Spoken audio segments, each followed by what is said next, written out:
That was a one-chorus improvisation on Autumn Leaves. In this video, I'm going to talk about approaches to soloing over this tune, some techniques that I'm using in this soloing example. If you do enjoy this video and find value in it, please hit the like button and be sure to subscribe. I also have a free guide to jazz guitar improvisation. You can find the link to that down in the description below. This tune is commonly played in either E minor or G minor. In this example, I'm playing it in E minor. So if we look at the circle of fifths, we find that we're working with the key of 1 sharp. So let's start out by playing a couple of note collections here, or scales. Say E minor and G major.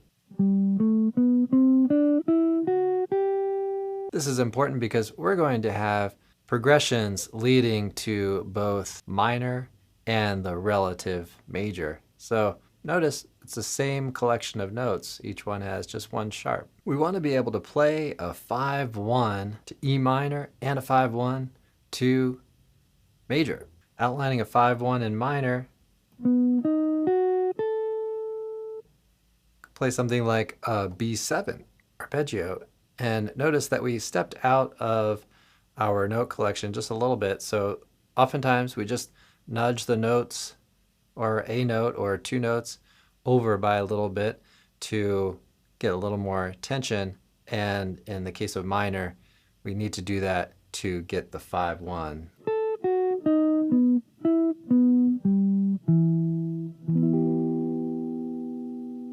So we want to have some knowledge of harmonic minor. Now, when we improvise, we can get some clues from the melody itself, although we don't have to necessarily restrict ourselves to that. Let's check out a little bit of the melodic line when we're on B7, the first A section. So if that's on a B7, and we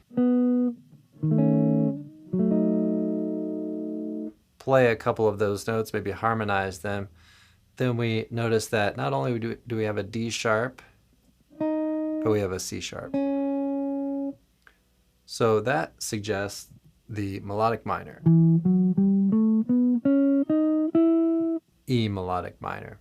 We want to make sure we have a little bit of that language for minor. It's a very fundamental thing. Being able to play a 5-1 in minor is a bit more involved than playing a 5-1 in major. The 5-1 in major is really all built in.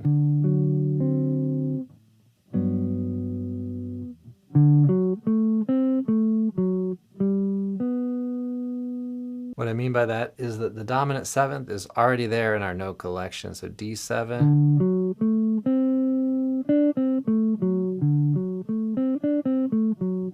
play through that a little bit, you'll hear that the note wants to go to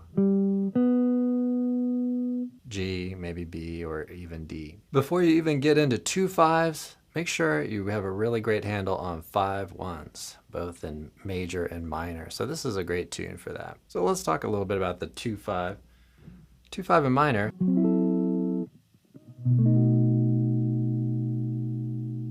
We have the F sharp minor 7 flat 5, which fits right into our key signature. But we can outline that using an arpeggio, or primarily using those notes as we play.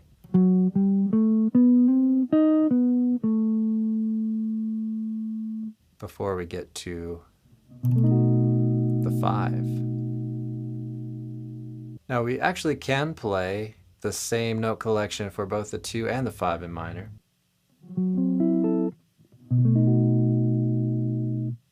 Using E harmonic minor.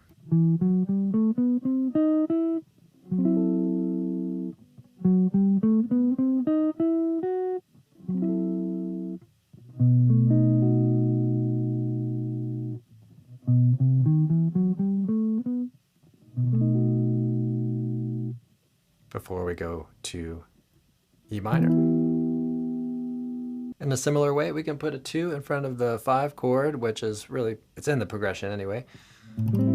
2 to 5. Again, being aware of where those consonances are when we have the 2.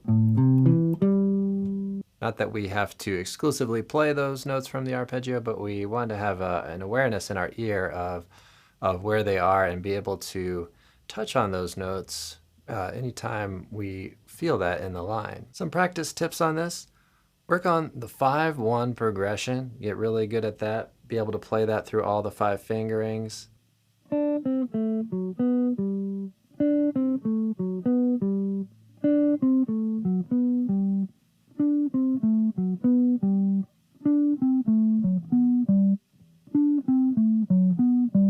of course, do that in minor and major, and then practice the 2-5 progression.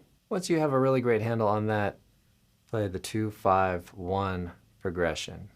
This will be of great benefit in really most jazz tunes that you play.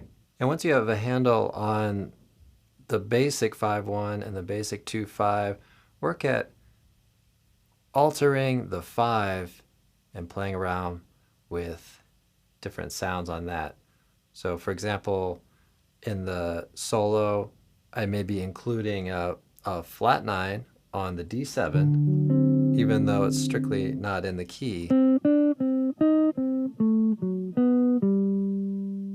Now, when we work on the sections of this tune as a whole, we're going to find that the roots move in fifths, descending fifths, ascending fourths through the key. So for example, if we play root notes here,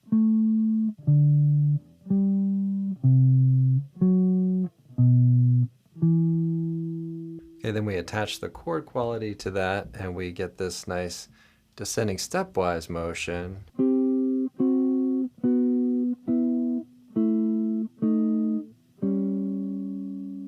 So we put those together.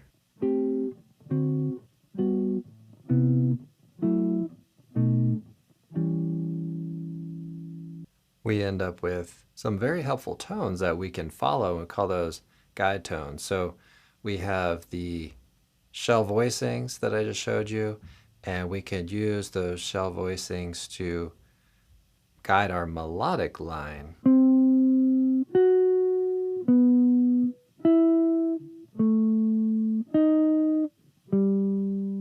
So we know that if we land on those, we're going to outline a bit of what the harmony is doing. So there, I just played the third of each chord. But thirds and sevenths connect. So if third, seventh falls to the third, seventh falls to the third,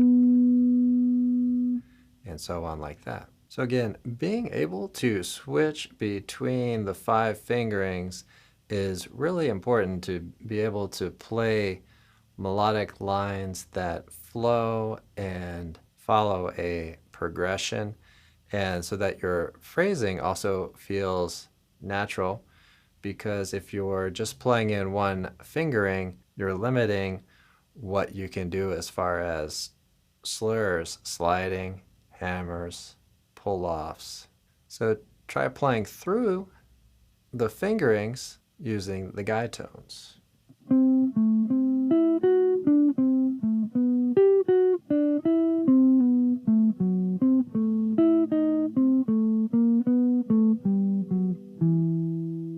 If you understand that you're in a key, and then you know the 2-5 progressions in minor and major, you're in great shape on this tune to improvise. Following the guide tones will help you follow the structure of the tune and outline some of those changes. Also work with resolving to maybe an unexpected beat of the measure, maybe playing a little ahead or behind the changes, making your lines a little bit elastic. Play with a good dynamic range so that you create a little excitement, a little entertainment inside of your phrases.